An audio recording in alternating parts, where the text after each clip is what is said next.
好，今日同大家介紹翻嘅係啟德區嘅豪宅天龍，大家跟我入嚟啦。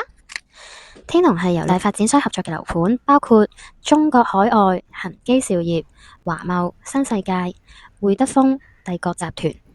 項目定位為豪宅，單位數量為566個。Hello，大家好，呢度最好嘅就係有私隱度極高嘅私人升降機大堂，一開門就係我哋嘅單位。咁依家等我帶大家嚟睇下呢個單位啊！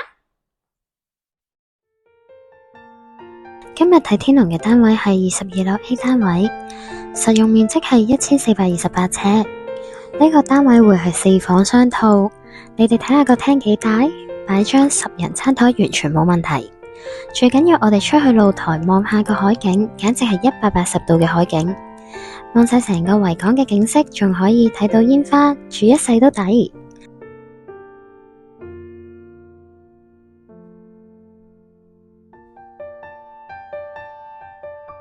咁我哋入返去可以望下個廚房，入面會有2個雪櫃同焗爐，更加唔會少得豪宅必備嘅紅酒櫃。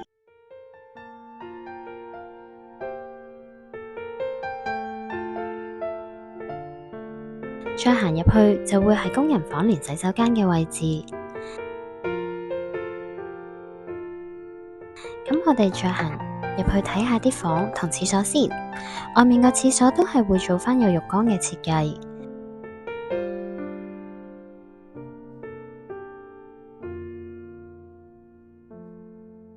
之後房間基本上都可以望到海景。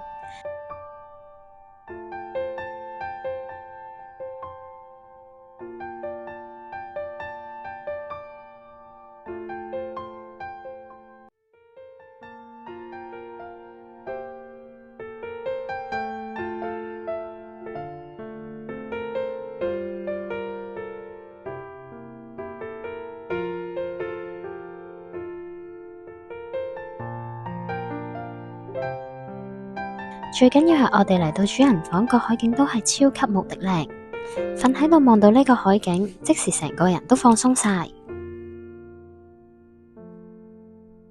鍾意我片可以 like、share 同 comment。大家想了解更多樓盤資訊，可以 follow 我哋嘅IG、Facebook 同 YouTube。多謝晒大家，拜拜。